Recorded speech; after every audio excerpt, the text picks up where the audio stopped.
बच्चे यहाँ पे किसी को कोई इश्यू है तो बच्चे अभी पूछ सकते हैं, फिर हम नेक्स्ट स्लाइड पे चलते हैं।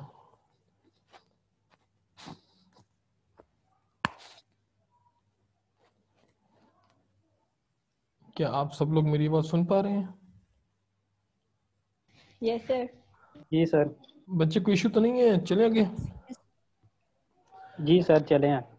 देन बच्चे हम आ जाते हैं नेक्स्ट स्लाइड पे। ये हम अभी तक पढ़ चुके हैं जनाब लीनियर सर्च या सिक्वेंशियल सर्च, आपसे जो भी कह लें। सिक्वेंशियल सर्च की जो अनऑर्डर लिस्ट थी, हम इसके एल्गोरिदम के बारे में रीड आउट कर चुके थे। और अब हम बात करेंगे कि सिक्वेंशियल सर्च किसके ऊपर करेंगे, ऑर्डर लिस्ट के ऊपर। पहले किस पे की थी, अनऑर्डर लिस्ट, अब करेंगे ऑर्डर लिस्ट के ऊपर। यहाँ पे बच्चे आपने ख्याल रखना, आपको थोड़ा सा समझ आएगा कि ऑर्डर जो बाइनरी सर्च ना वो होती है हमारी ऑर्डर लिस्ट के ऊपर सिर्फ, वो अनऑर्डर लिस्ट पे आप बाइनरी सर्च नहीं कर सकते। अब आपने यहाँ पे ये देखना है कि हमारे number of steps order list में ज्यादा बनेंगे या बाइनरी में बनेंगे। तो बाइनरी में आपको कंपेरिजन करने के लिए आपको जहन में रखना पड़ेगा कि आपके ऑर्डर लिस्ट में कितने नंबर ऑफ स्टेप्स थे। चलिए लेके चलते हैं इसको। In this case we have an order list of the element. ठीक है जी, हमारे पास जो एक एरे है, जो पूरी लिस्ट है हमारे पास बनी हुई है, वो क्या है, वो तमाम के बाद तमाम सॉर्टेड फॉर्म में है। लाइक हमारी जो डिक्शनरी है या हमारा जो कैटलॉग है बुक की, वो तमाम चीज। We check each and every element in the list sequentially and is compared with the desired element. हम लोग क्या करेंगे कि जनाब अपनी की को तमाम एलिमेंट्स की लोकेशन के साथ हम कंपेयर करेंगे, तब तक जब तक हमें हमारा रिजल्ट नहीं मिल जाता। तो उसके लिए हमारा एल्गोरिदम और था, इसके लिए हमारा एल्गोरिदम और होगा। अब यहाँ पे हमारा एल्गोरिदम क्या बनता है कि get the search criterion. Again वही चीज के सबसे पहले हमें क्या चीज चाहिए कि वो की चाहिए जिस की के बिहाफ पे हमने सर्चिंग एल्गोरिथम अप्लाई करना है। आखिर कोई ना कोई तो आप नाम लिखोगे ना अपने फाइल मैनेजर में, कोई बुक को ढूंढने करने के लिए या सॉन्ग को ढूंढने के लिए या मूवी को ढूंढने के लिए, तो हमें वो की चाहिए। Get the first record from the file, कि हमें जो हमारी वो एरे की लिस्ट है उसमें से जो फर्स्ट इंडेक्स है हमें उसका रिकॉर्ड चाहिए। तब हम यहाँ पे क्या करेंगे कि वाइल्ड रिकॉर्ड लेस देन की। यहाँ पे हम दोबारा वाइल लूप को इंप्लीमेंट करने जा रहे हैं। यहाँ पे हम क्या कह रहे हैं कि यार हम इस लूप को तब तक चलाएंगे जब तक जो हमारा रिकॉर्ड है वो की से छोटा होगा। कि जब तक सपोज मुझे क्या फाइंड करना है, 45 फाइंड करना है। मेरे पास फर्स्ट नंबर पे क्या पड़ा है, 13 पड़ा है, सेकंड नंबर पे क्या है, 17 है, और थर्ड नंबर पे क्या है, 45। अगर सपोज मेरे पास यहाँ पे मेरे पास 4 की एरे है, 13, 17, 45 और 55। तो क्या 55 को ये करेगा कंपैरिजन? बिल्कुल नहीं करेगा। अब चलते हैं इसको आगे लेके कि कैसे प्रोग्राम रन होगा। सबसे पहले जनाब वो क्या करेगा, वो की को किसके साथ कंपेयर करेगा, फर्स्ट इंडेक्स को। वहां पे हमारे पास वैल्यू क्या पड़ी है, 13 है, और मेरे पास की क्या है, 45। तो इसका क्या मतलब है कि 13 45 से छोटा है या बड़ा है? छोटा है डेफिनेटली। तो क्या होगा जनाब, वो कहेगा जनाब गेट द नेक्स्ट रिकॉर्ड। चलिए जी, लूप एक बार फिर चल पड़ी। नेक्स्ट आइटरेशन में क्या चीज देखते हैं, वो जनाब चेक करता है कि ये 17 पड़ा है सेकंड इंडेक्स, फर्स्ट इंडेक्स पे। वहां पे चेक करता है कि यार क्या 17 और 17 है 45 से छोटा है या नहीं छोटा? जी बिल्कुल छोटा है। कहेगा चलो जी फिर नेक्स्ट रिकॉर्ड पे चलो। अब जैसे हम पहुंचे हैं थर्ड स्टेप के ऊपर, सॉरी सेकंड इंडेक्स, क्योंकि जो हमारे पास एरे की इंडेक्सिंग होती है वो 0 से स्टार्ट होती है। हम जैसे ही पहुंचे सेकंड इंडेक्स पे, वहां पे वो जाकर ये चेक करता है कि यार 45, क्या 45 से छोटा है या नहीं है? वहां पे जनाब कि क्या हुआ जनाब कि हमारी लूप तो ब्रेक होगी। वहां पे जाके हमारे जनाब जो इंस्ट्रक्शन सेट है हमारे पास जो दिया हुआ है लेस देन का, वहां पे जाके वो रॉन्ग हो जाता है, क्योंकि 45 के इक्वल है। तो यहाँ पे जाके क्या होता है जनाब, वो फिर आपसे नेक्स्ट रिकॉर्ड नहीं मांगेगा, बल्कि क्या करेगा, वो इसको लेके आ जाएगा एंड के ऊपर।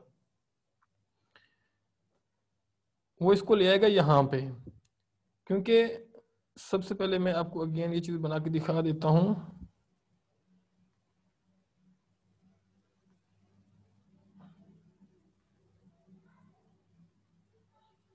थर्टीन था बच्चे पहले पे, 17 था, फिर मेरे पास क्या था, मेरे पास 45 था। 13 था बच्चे, 13 हमारे पास क्या है, वो लेस देन 45 है। तो क्या हुआ बच्चे, जो हमारी ये लूप थी उसने कहा जनाब कि गेट द नेक्स्ट रिकॉर्ड, क्योंकि जो ये हमारे पास रिकॉर्ड की थी ये बिल्कुल ठीक जा रही थी स्टेटमेंट। सेकंड 17 के लिए रन हुई, 17 45 से छोटा, उसने कहा जी जनाब ये स्टेटमेंट बिल्कुल एक्यूरेट है। तो जनाब हमें क्या करो, आप गेट द नेक्स्ट रिकॉर्ड पे आ जाओ यहाँ पे। फिर जनाब जब थर्ड टाइम वो ऑपरेशन परफॉर्म हुआ, थर्ड ऑपरेशन में जाके क्या किया कि 45 is equal to 45 less than 45, यहाँ पे जाके क्या होता है कि ये हमारे पास जो ये एंटिटी है ये हमारे पास क्या हो जाती है, ऑपरेशन ये फॉल्स हो जाता है। तो वो क्या करता है जनाब, वो चला जाता है यहाँ पे एंड कर दो इस प्रोग्राम को। इसका क्या मतलब है कि हमें हमारा रिजल्ट मिल चुका है। अब वो ये कहता है कि जनाब आपका जो रिकॉर्ड पड़ा है इस सेकंड इंडेक्स पे ये 0 है, ये 1 इंडेक्स है और ये 2 इंडेक्स है, कि 2 इंडेक्स पे जहां पे जाके मेरी जो ये लूप है ये ब्रेक हुई है, क्या जो उसका रिकॉर्ड है वो रिकॉर्ड मेरे इसके बराबर है या नहीं है, मेरी की के बराबर। इसका मतलब है कि उसके बराबर है तो वो क्या कहेगा जी देन सक्सेस है, कि हमें हमारी चीज मिल चुकी है। अगर वो तमाम कंपैरिजन कर लेता है और उसे उसका आंसर नहीं मिलता, वो फिर क्या कहता है कि else there is no match in the file, हमारा पास प्रोग्राम यहाँ पे एंड हो जाता है। आप लोगों को समझ आइए बच्चे इस चीज की? जी सर। चले बच्चे आगे। जी सर, चलें आगे। चले बच्चे आगे चलते हैं। हमारे पास जनाब यहाँ पे कि सॉरी हमारे पास नेक्स्ट स्लाइड है। एक तो बच्चे इस चीज को मैं रिमूव कर लूँ, ये annotation clear, clear all drawing, annotation को मैं क्लोज कर लूँ।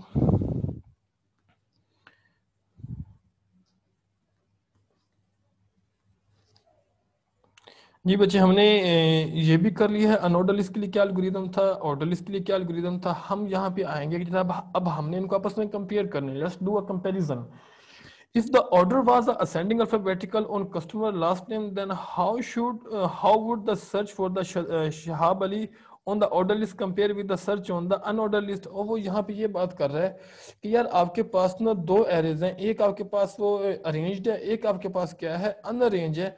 तो आप मुझे ये बताओ कि क्या इसका कंपैरिजन क्या बनेगा। एक ऑर्डर लिस्ट में हमने शहाब को नाम रखा हुआ है, एक अनऑर्डर लिस्ट पे हमने शहाब को फाइंड करना है, तो हमारा कंपैरिजन क्या बनेगा। तो जनाब उसके लिए अब यहाँ पे देखो कि अनऑर्डर लिस्ट में हमारे पास दो पॉसिबिलिटीज हो सकती हैं कि या तो शहाब लिस्ट में है या शहाब लिस्ट में नहीं है। अब ऑर्डर लिस्ट में क्या होगा कि या तो शहाब लिस्ट में था या शहाब लिस्ट में नहीं था। अब चलते हैं जी नेक्स्ट स्लाइड पे, आपको भी ये थोड़ा थोड़ा सा क्लियर हो जाता है आपको ना। चलिए अब आपको एक लाइन आगे और बताता हूँ। फिर जनाब हम कहते हैं कि जी मोहम्मद वकास के बारे में। अनऑर्डर में कहते हैं कि जनाब वहां पे मोहम्मद वकास था या नहीं था, और ऑर्डर में जी मोहम्मद वकास था या नहीं था। अब आप कहेंगे कि सर ये कैसी एग्जांपल है कि जिसमें हमारे पास ऑर्डर में भी वही आंसर है, अनऑर्डर में भी वही आंसर है। तो बच्चे इस बात का आंसर ये बनता है कि हमारे दरमियान पहले ये मुआहदा तय पा गया था कि अगर हमने सिक्वेंशियल सर्च करना है तो हमारे लिए क्या लाजिम है कि हमने हर एलिमेंट को चेक करना ही करना है तब तक जब तक हमें हमारा रिजल्ट मिल नहीं जाता। अब आप लोगों ने मेरी बात से एग्री किया है थोड़ा सा कि जनाब हमने वहां पे हमारे पास रिजल्ट सेम क्यों आ रहे थे। जी बच्चे आयशा जुबैर। Yes sir. अब आपको थोड़ा सा आइडिया क्लियर हुआ किस चीज के बारे में कि जनाब हमने ऑर्डर लिस्ट में भी चेक किया कि वहां पे हमारे पास क्या था कि शहाब अली लिस्ट में है या नहीं है, और अनऑर्डर लिस्ट में भी हमारे पास वही आंसर है कि शहाब अली है या नहीं है। तो हमने किस वजह की बिहाफ पे हमने ये कहा था, दोनों का हम सेम कंपैरिजन कैसे किया। सेम कंपैरिजन हमने किस लिए किया, क्योंकि हमारे पास ये चीज मैंडेटरी थी कि हमने उसके हर एलिमेंट को चेक करना था। तो ये क्या है, इसकी कम्प्लेक्सिटी है कि हमारे पास जनाब क्या आता है कि observation the search is faster on a order list, कि अगर हमारे पास ऑर्डर लिस्ट है फिर तो शायद हमारे पास जो सर्च है वो फास्टर हो सके। वो कैसे कि जनाब 13, 17, 45, 55 हमारे पास ये चार आइटम पड़े हैं। अब वहीं पे मेरे पास क्या आ जाता है कि जनाब यहाँ पे मेरे पास क्या है, ऑर्डर लिस्ट पड़ी है। अब मैं कहता हूँ अनऑर्डर लिस्ट 13, 45, 55 एंड 17, ये मेरे पास क्या है अनऑर्डर्ड है कि जनाब ये डिफरेंट लोकेशन पे डाटा पड़ा है। मैंने ऑर्डर में चेक किया, ऑर्डर में मुझे वो आइटम कहाँ पे जाके मिला, थर्ड नंबर पे। अनऑर्डर और उसके बाद ऑर्डर क्या कहते हैं अनऑर्डर में कहाँ जाके मिला मुझे, वो मुझे जनाब मिला वहां पे जाके सेकंड पे। लेकिन यहाँ पे ये सकता है कि ये एप्लीकेशन कभी कभी रॉन्ग हो सकती है। अब आपने कहा कि सर यहाँ पे आप कह रहे हैं कि जनाब वो फास्टर है ऑर्डर लिस्ट, अनऑर्डर फास्टर नहीं है। तो वही बात हो सकती है कि क्या पता आपका जो एलिमेंट है आप जिसको फाइंड करना चाहो वो आपको जल्दी मिल जाए, और अनऑर्डर लिस्ट में आपका जो आइटम है वो आपको 5th या 7th प्लेस पे पड़ा हो, लाइक 1, 3, 5, 7, 9 ये नंबर पड़े मेरे पास। फिर मैं इसको रख देता हूँ। बच्चे माइक ऑफ रखें अपना।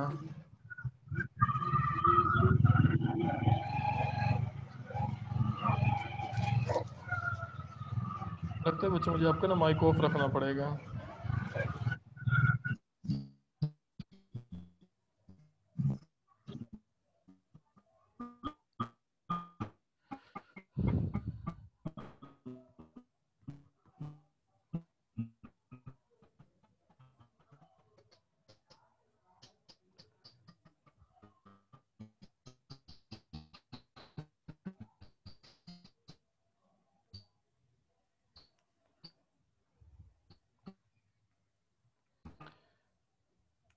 बच्चे हमारे पास पॉसिबिलिटी हो सकती है कि क्या पता ऑर्डर लिस्ट में वो आइटम हमारे पास पहले पड़ा हो, लेकिन अनऑर्डर लिस्ट में क्या पता हमारे पास वो आइटम है वो बहुत बड़ा आगे जाके पड़ा हो।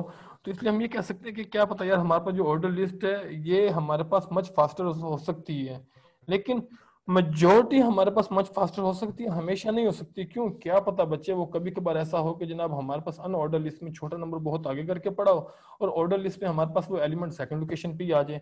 लेकिन हम ये ऑब्जर्व कर सकते हैं, हम ये अज्यूम कर सकते हैं, प्रिडिक्शन कर सकते हैं कि क्या पता यार हमारे पास जो ऑर्डर लिस्ट है इसके ऊपर हमारी एल्गोरिथम फास्टली रन अप होता है अनऑर्डर की निस्बत। Also keep in mind that the list has to be to first be placed in order for the order search। कि हम लोगों को जनाब क्या करना होगा कि जब भी बाइनरी सर्च एल्गोरिथम लगाना पड़ेगा तो हम लोग क्या करेंगे कि हम सबसे पहले जो अनसॉर्टेड डाटा होगा हम उसको सॉर्टेड करेंगे ताकि हमारे लिए उसको कंपैरिजन करना आसान हो जाए। आप लोगों को थोड़ा सा आइडिया हुआ होगा इस चीज़ का कि जब भी अगर आप लोग सर्चिंग करोगे, सपोज आपके पास डिक्शनरी है, कभी आपके पास ऐसा होगा कि डिक्शनरी में जब आपको ये बता दे कि जब आपने हर आइटम को चेक करना है कि आपके पास जो डिक्शनरी है, आपके पास जो बुक है, जो आपके पास डिफरेंट कैटलॉग है आपके पास, या आप कहीं मार्ट पे जाते हैं तो आपका जो डाटा होता है वो अननेसेसरली पड़ा होता है कि अनसॉर्टेड फॉर्म में होता है। तो सर्चिंग के लिए हम लोग ये मैंडेटरी करते हैं कि हमारे पास सबसे पहले डाटा क्या हो कि हम उसको सॉर्टेड करेंगे, उसको एक लिस्ट में ऑर्डर लिस्ट में लेके आएंगे, फिर उसके ऊपर सर्चिंग एल्गोरिथम को इम्प्लीमेंट करेंगे। फिर ये कंक्लूजन क्या आता है कि the efficiency of this algorithm is रफली द सेम। कि जो ऑर्डर लिस्ट है बच्चे, ऑर्डर लिस्ट पे जनाब हमारे लिए क्या है उतना टाइम लगेगा क्या जी कि हम उसके हर लोकेशन को चेक करेंगे, और अनऑर्डर के लिए भी वही चीज है। तो इसलिए एफिशिएंसी हमारे पास तकरीबन तकरीबन सेम रहेगी। So if we need a faster search we need a completely different algorithm. कि अगर हमें कुछ फास्टिंग प्रोसेसिंग करनी है, अगर हमें तेज तरीन सर्चिंग करनी है, अगर हमें रिजल्ट अच्छे और जल्दी से अचीव करने हैं, तो हम लोग हमें क्या करना पड़ेगा, हमें करना पड़ेगा कि यार ये टेक्निक अच्छी नहीं है। क्यों नहीं है? क्योंकि इसमें हर एलिमेंट को चेक कर रहे हैं। हमें कोई ऐसी टेक्निक इंप्लीमेंट करनी चाहिए, ऐसा एल्गोरिथम डिजाइन करना चाहिए कि जिसमें हमारे पास यहाँ पे एरे का काफी ज्यादा हिस्सा जिससे हम जनाब वहां पे रिमूव कर सकें, जिसे हम इग्नोर कर सकें। तो उस इग्नोरिंग टेक्निक को यूज करने के लिए हम लोग क्या करेंगे कि हम मिडिल वाली टेक्निक को यूज करेंगे, और वो टेक्निक कौन सी होगी? वो होगी बाइनरी सर्च। हम इसको भी रीड आउट करेंगे। How else could we search an unordered file. अब चलते हैं बच्चे आगे। यहाँ पे आता है बाइनरी सर्च, जिससे हम क्या पहले हमने क्या चीज पढ़ी, हमने सिक्वेंशियल सर्च पढ़ी, अब हम पढ़ेंगे binary search. Sequential search is easy to write and efficient for the short list, but a disaster for the long ones। कि जो सिक्वेंशियल सर्च है, जो लीनियर सर्च है, वो हमारे लिए छोटी लिस्ट के लिए तो ठीक है, अगर हमें 50 या 60 एलिमेंट हमें फाइंड करने, चलो यार वो तो ठीक है। लेकिन मसला कहाँ पे आता है कि जब हमारे पास लिस्ट बहुत बड़ी होगी,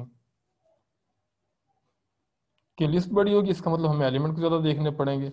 अब आपको ये थोड़ा सा आइडिया मैं यहाँ से क्लियर कर दूं कि जैसे यहाँ पे आ जाए कि यहाँ पे आपको नजर आ रहा होगा कि 1024 एलिमेंट्स पड़े हैं आपके एरे में। 1024 एलिमेंट्स को सर्च करने के लिए अगर आप सिक्वेंशियल सर्च यूज करोगे तो इसका मतलब है आपको 1024 कंपैरिजन करना पड़ेंगे। लेकिन आप वहीं पे बाइनरी सर्च एल्गोरिथम लगाएं तो आपको कितने कंपैरिजन करने पड़ेंगे बच्चे? आपको सिर्फ 10 स्टेप्स करने पड़ेंगे। आपको 32,768 एलिमेंट्स को सर्च करना पड़ेगा बच्चे सिक्वेंशियल सर्च में। लेकिन जब आप उस पर क्या करोगे, आप उस पर बाइनरी सर्च को इंप्लीमेंट करोगे तो आपको जस्ट 15 स्टेप यूज करने पड़ेंगे। तो आप देख रहे हैं कि ह्यूज डिफरेंस है हमारे पास बाइनरी सर्च में और किसमें, सिक्वेंशियल सर्च में और बाइनरी सर्च में। जहां पे बच्चे थक जाए तो मुझे बता दीजिएगा आप लोग। Sequential search is easy to write and efficient for the short list, but a disaster for the long ones। हम इस चीज को रीड आउट कर चुके हैं। Imagine trying to find the name Ahmad Tahir in the large telephone book by reading one name at a time starting at the front of the book। बच्चे ये जो बाकी चीजें आप लोग इसको खुद ही से रीड आउट कर लीजिएगा। अगर कहीं पे कोई इश्यू आए तो काइंडली आप लोग मुझसे कंसर्न कर लीजिएगा, मैं आपको इस चीज को ब्रीफली बता दूंगा। Okay sir. बाइनरी सर्च के बच्चे जो मेन कंसेप्ट यही है कि आप लोग क्या करते हो कि सबसे पहले एक ऑर्डर लिस्ट बनाते हो कि अगर यार आपके पास ऑर्डर नहीं है, आप उसके ऊपर अनऑर्डर है, आप उसके ऊपर बाइनरी लगा ही नहीं सकते। देखो ना यार, अब जो मैंने आपको पहले स्टार्ट में बताया था कि अगर आपको डिक्शनरी में से नेम ढूंढना है, आप उसके ऊपर वो आधी बुक खोलने वाली टेक्निक कब यूज करोगे? जब आपको कोई यकीन होगा इस चीज का कि यार इसमें जितने भी एलिमेंट पड़े हैं वो सारे मेरे तरतीब से पड़े हैं। अगर आपको कहते हो कि यार तरतीब में नहीं है तो आपको यार नहीं नहीं मुझे एक एक एंटिटी चेक करनी है। तो इसके लिए क्या चीज लाजमी थी, हमें ये चीज लाजमी थी कि हमें उसको ऑर्डर पेयर में लाना पड़ेगा। इसलिए हमारे लिए ये लाजमी है कि हम बाइनरी सर्च कहाँ पे इंप्लीमेंट करेंगे, हम इंप्लीमेंट करेंगे सिर्फ ऑर्डर के ऊपर। The binary search gets its name because the algorithm continuously dividing the list into two parts. कि बाइनरी को हम बाइनरी क्यों कहते हैं, क्योंकि ये टू पार्ट्स के ऊपर वर्क करता है। लाइक हम कहते हैं डेसिमल नंबर सिस्टम, और डेसिमल नंबर सिस्टम को हम डेसिमल क्यों कहते हैं, क्योंकि डेसी कहते हैं 10 को, तो डेसिमल नंबर सिस्टम है। सेम इसी तरह हम बाइनरी सर्च को हम बाइनरी क्यों कहते हैं, क्योंकि इसमें हमारे पास क्या है, सिर्फ टू पार्ट्स हैं, या 1 है या 0 है। या जिस तरह हमारे पास बाइनरी लैंग्वेज होती है, बाइनरी कोड होता है, उसमें 1 और 0 इंस्ट्रक्शन सेट होते हैं सिर्फ। Binary search is an extremely efficient algorithm when it is compare to the linear search. जब हम उसे कंपेयर करेंगे तो ये एक्सट्रीमली एफिशिएंट है कि इसमें हमारे पास सर्चेस बहुत कम लगेंगी, जो आप अभी देख चुके हैं कि 30,000 कंपेरिजन करने पड़ते थे अगर आप लीनियर सर्च करते या सीक्वेंशियल सर्च करते। जब आप बाइनरी सर्च करेंगे तो आपको सिर्फ 15 करने पड़ेंगे। तो एक्सट्रीमली एफिशिएंट हुआ ना बच्चे ये। फिर binary search technique searches data in a minimum possible comparison, कि जनाब कम से कम हम इसमें पॉसिबल कंपैरिजन करने पड़ेंगे। लेकिन बाइनरी में सीक्वेंशियल में क्या है, हमें सारे कंपैरिजन करने पड़ेंगे। First compare the target key with one in the centre of the list and then the restrict other attention the only the first and the second half of the list depending on whether the target key comes before and after the central one. यहाँ पे वो ये कह रहा है कि यार आप लोग क्या करते हो कि आप सबसे पहले मिड वाली वैल्यू को पकड़ते हो। मिड वाली वैल्यू को पकड़ के आप क्या करते हो कि यार फिर आप चेक करते हो कि जो आपका आंसर है वो राइट साइड पे बिलोंग करता है या लेफ्ट साइड पे बिलोंग करता है। सपोज मेरे पास लिस्ट है, वो उसमें है मेरे पास 200 एलिमेंट्स हैं। अगर मुझे ऑर्डर लिस्ट में सर्च करना है और मुझे एलिमेंट कौन सर्च करना है, मुझे सर्च करना है 103, 103 सर्च करना है, या 130 सर्च करना है, 140 सर्च करना है। मैं क्या टेक्निक इंप्लीमेंट करूंगा कि सबसे पहले मैं मिडल पे पहुंचूंगा। और मिडल पे कैसे पहुंचूंगा, मैं लोअर बाउंड को और अपर बाउंड को मैं कैलकुलेट करूंगा। अब लोअर बाउंड और अपर बाउंड क्या चीज है। लोअर बाउंड बच्चे हमारे पास यहाँ पे होगी कि हमारे पास बच्चे जो फर्स्ट इंडेक्स होगा ना, वो हमारे पास क्या है, लोअर बाउंड। और जो सबसे मैक्सिमम नंबर होगा वो हमारे पास क्या होगा, वो हमारे पास होगा अपर बाउंड।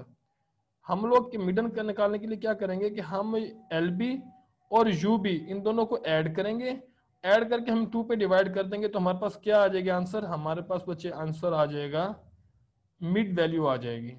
आपको समझ लगी थोड़ी सी कि मिड हम कैसे निकालते हैं, कि जी सर। हम तमाम वैल्यूज को ऐड करके हम किस पे डिवाइड कर देंगे, हम लोग उसको 2 पे डिवाइड कर देंगे, तो हमारे पास क्या आ जाएगा, सबसे दरमियान वाली लोकेशन आ जाएगी।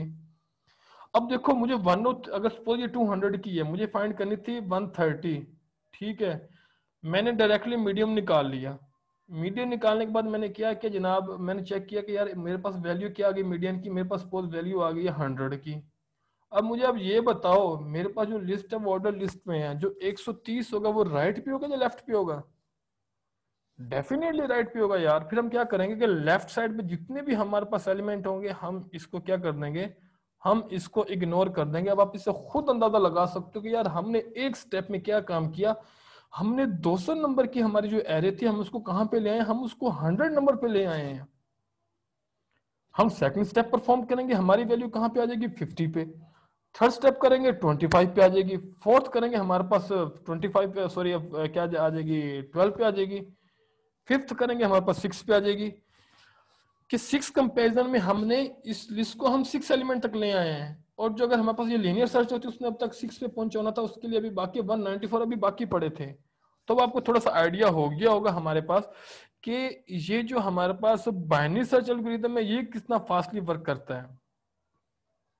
खैर अगेन चलते हैं हम अपने उसी टॉपिक की जानिब कि बाइनरी सर्च यहाँ पे थे। The binary search get its name, ये तो हम लोग रीड आउट कर चुके हैं। The binary search is an extremely efficient, ठीक है इस चीज की समझ आ गई है जी। फिर हम क्या कहते हैं, binary search technique search is data in minimum possible comparison, के कम से कम हम मिनिमम पॉसिबल कंपैरिजन को इसमें एक्ट करते हैं।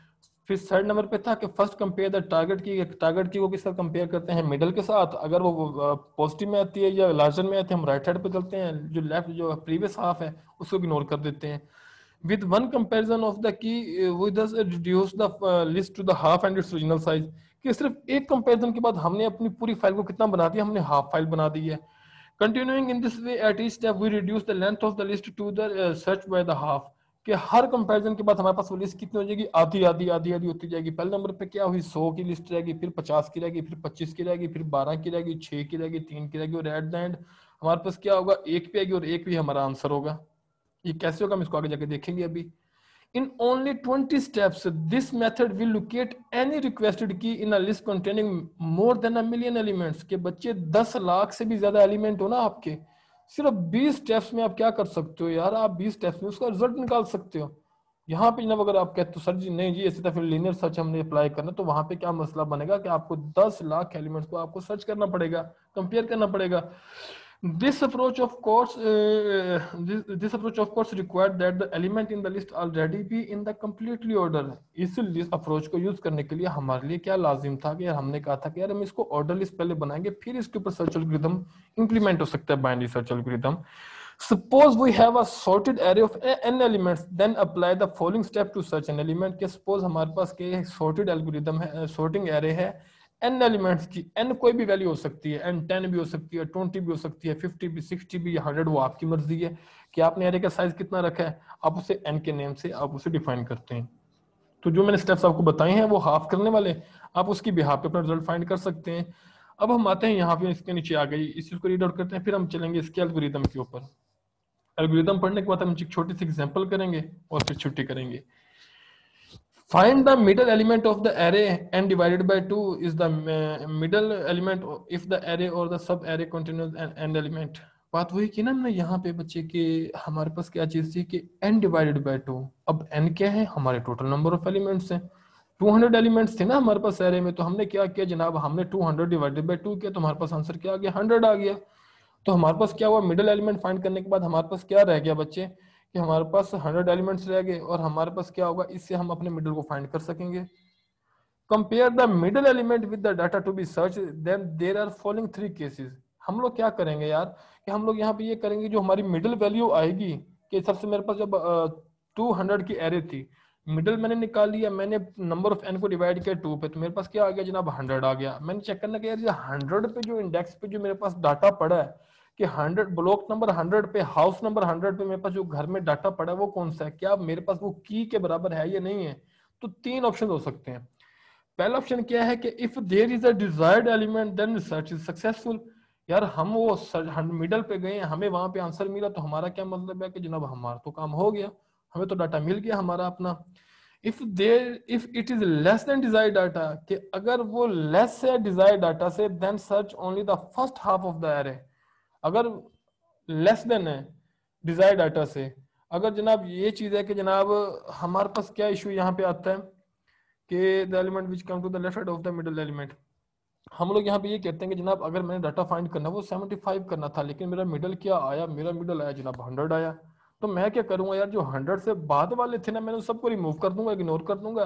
तो जो फर्स्ट हाफ होगा मैं उसके ऊपर दोबारा ये मिडिल वाली अप्रोच लगाऊंगा। If it is greater than the desired data, then search only the second half of the day, second half of the array। अगर सपोज, अगर जनाब जो मेरा रिजल्ट आया जो डिजायर्ड डाटा है उससे बड़ा, तो हम क्या करेंगे, हम राइट साइड वाले को अप्रोच करेंगे। The element which come to the right side of the middle element, कि जनाब मेरे पास जनाब क्या था कि मेरे पास आंसर था, मैंने फाइंड करना था 130 फाइंड करना था, और मेरा मिडिल कहाँ पे पहुंचे, मेरा 100 पे पहुंचे। तो जनाब क्या हुआ, मैं राइट साइड पे चलूंगा, पहले जो 100 होंगे उसको मैं इग्नोर कर दूंगा। पहली कंडीशन क्या थी कि मुझे डिजायर्ड एलिमेंट मिल गए।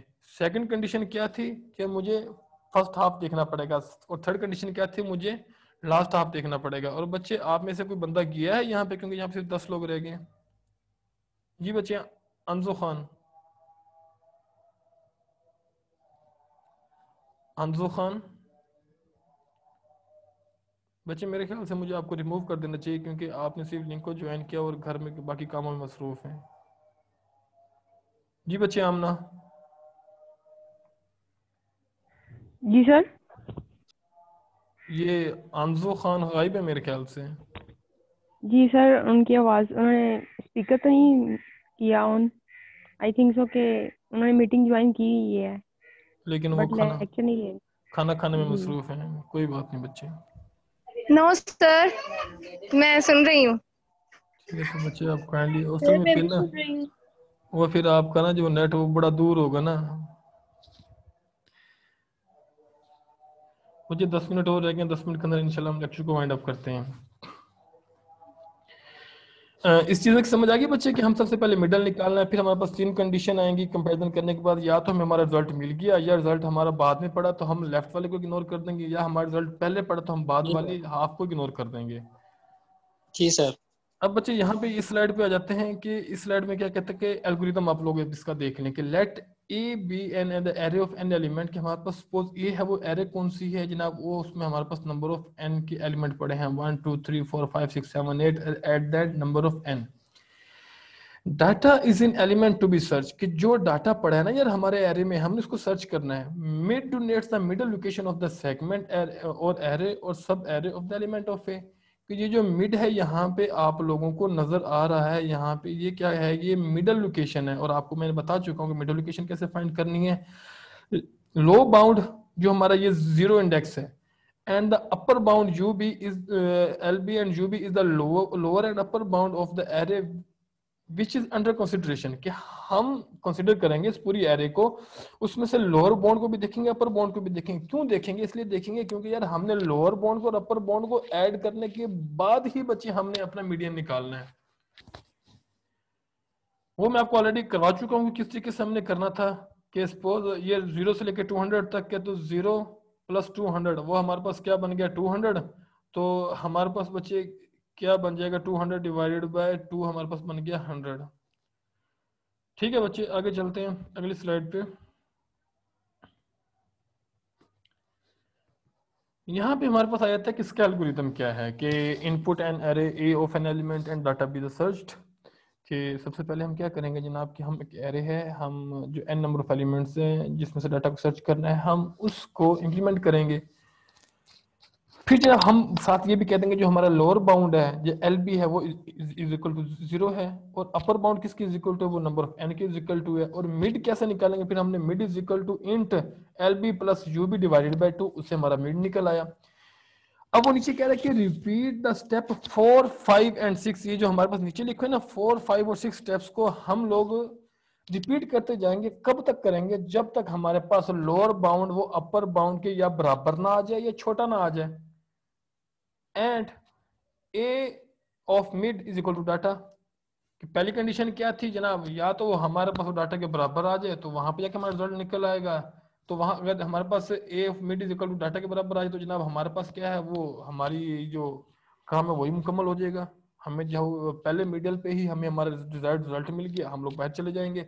सेकंड नंबर पे क्या बात की जनाब, जब तक हमारा जो एल बी यू बी से छोटा रहेगा या इक्वल टू रहेगा, हम 4 5 6 को बार बार रिपीट करते जाएंगे। अब 4 है क्या, if data less than middle, कि अगर डाटा है वो मिडल से लेस देन है, वो फिर क्या होगा जनाब, अगर मेरा डाटा सपोज 75 है और मिडल मेरा क्या है 100, मैं क्या करूंगा जनाब कि अपर बाउंड में से माइनस कर दूंगा -1। इसका मतलब क्या है कि मुझे अगला फ्रंट हाफ है वो सारा गायब करना पड़ेगा, मैं उसको इग्नोर कर दूंगा। या फिर अगर ये काम नहीं होता कि जो मेरा डाटा है वो मेरे मिड से बड़ा है, तो फिर मैं क्या, सपोज मेरे पास जो डाटा है वो 130 है, मिड मेरा आया 100, तो फिर मैं क्या करूंगा, मिड में से +1 कर दूंगा, मतलब मैं राइट साइड पे चला जाऊंगा और 0 से लेके 100 तक मैं माइनस कर दूंगा, उसको इग्नोर कर दूंगा। एंड 6 कंडीशन क्या है कि mid is equal to L B plus U B divided by 2, कि हम लोग इसका मिड फाइंड करेंगे, और हर बार हम मिड फाइंड करेंगे। जो सपोज पहले 200 में से जो पहला मेरा मिड बनेगा वो 100 बन गया, उसके बाद मैंने फैसला किया यार पहले वाले 100 को मैं निगलेक्ट करूं क्योंकि मेरी वैल्यू आगे पड़ी है, फिर जो मेरा बनेगा ना बच्चे वो बनेगा मेरा 100 से लेके 200 तक, लोकेशन 100 सॉरी 100 प्लस 200 तो 300 बन गया, कि वो मतलब सपोज मेरा वो लोकेशन कौन सी बन गई 0 बन गई, और 200 वाली लोकेशन मेरी कौन सी बन गई, सॉरी वो मेरी 100 बन गई, और 0 प्लस 100 क्या बन जाएगा 100, तो 100 डिवाइड बाई 2 50, फिर मैंने वो फिर 50 वो निकाल दी, 50 निकाल दिए थर्ड पार्ट। फिर जो मेरे पास क्या होगा, जो मेरे पास लोकेशन पे पड़ा होगा ना यहाँ पे 150 तक तो मैंने निगलेक्ट कर दिया, फिर मेरे पास 151 से मैं 0 से स्टार्ट करूंगा और 200 तक जाऊंगा, तो फिर मैं इसको दोबारा टैगिंग करूंगा 0 से लेकर 50 तक, उसको मेरा मिडिल आ जाएगा 25। आपको थोड़ा सा आइडिया क्लियर हो गया होगा इस चीज के बारे में।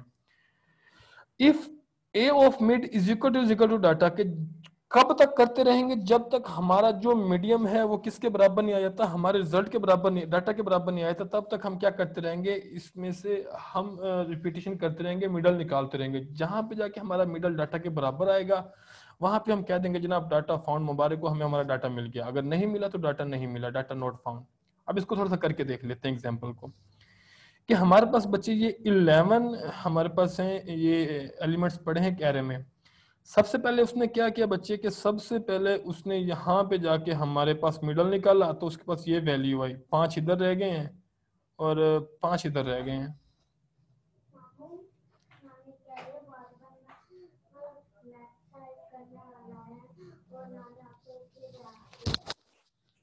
बच्चे प्लीज वेट फॉर सेकंड।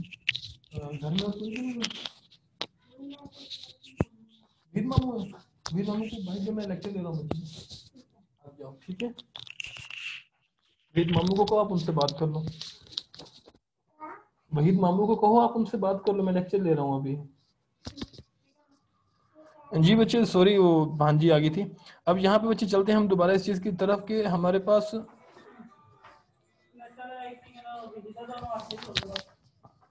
एक मिनट होल्ड कीजिएगा प्लीज आप लोग।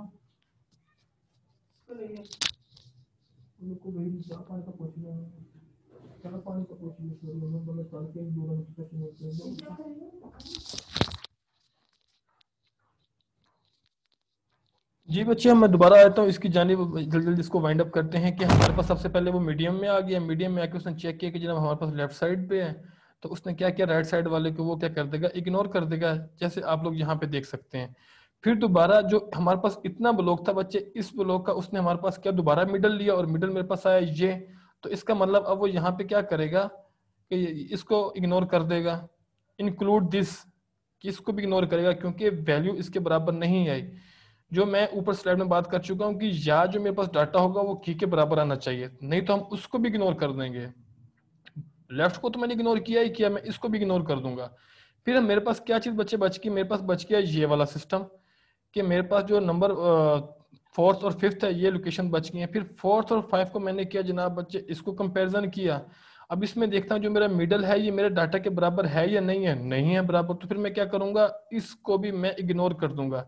एट द एंड मुझे क्या बचेगा कि मुझे एक ही पार्टिकल बचेगा और वही क्या होगा, वो मेरा डाटा होगा।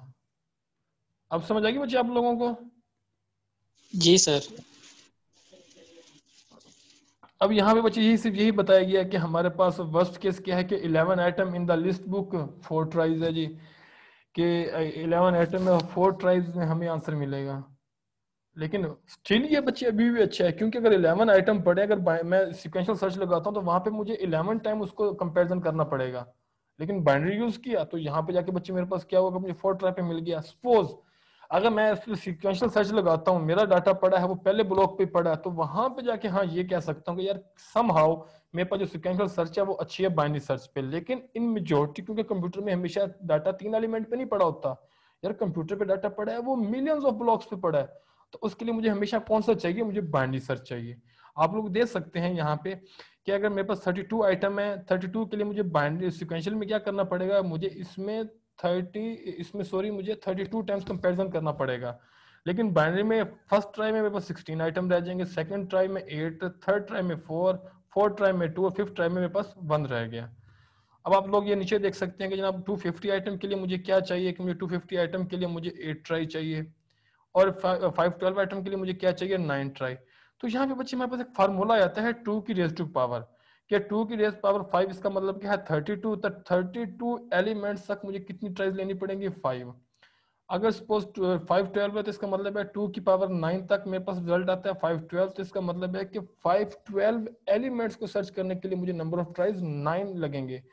तो मेरे पास एक तरीका आ गया यार कि मैं 2 की पावर रेज ले लेता हूँ, कि अगर 2 की पावर रेज सपोज मैं ले लेता हूँ यहाँ पे जो मैंने आपको पहले बताया था कि 2 की रेज पावर 15, मेरे पास क्वेश्चन है कि यार मेरे पास 30,000 आइटम्स हैं, इसको सर्च करने के लिए मेरे पास बाइनरी सर्च कितनी ट्राइज लेगा, ये सपोज मेरे पास क्वेश्चन है। मैं क्या करता हूँ, मेरे पास फार्मूला है जी 2 की पावर का, मैं क्या करता हूँ 2 की पावर 14 करता हूँ जनाब, वो देखता हूँ 16,000 है जी, नहीं आइटम ज्यादा है। मैं करता हूँ 2 की पावर 15, देखता हूँ 32,000, हाँ यार 32,000 में मेरा काम हो जाएगा। मैं क्या कहूंगा कि सर अप्रोक्सीमेट 15 टाइम्स मेरी ट्राइज लगेंगी और मेरा आंसर निकल आएगा। बच्चे किसी को कोई क्वेश्चन करना है यहाँ पे? ये एग्जांपल है, आप लोग ये खुद ही कीजिएगा। किसी को कोई इशू आएगा तो आप लोग मुझसे कंसर्न कर सकते हैं। Okay sir. Okay sir. बच्चे कोई इशू है लेक्चर में ओके तो सर। काइंडली बताएं मुझे।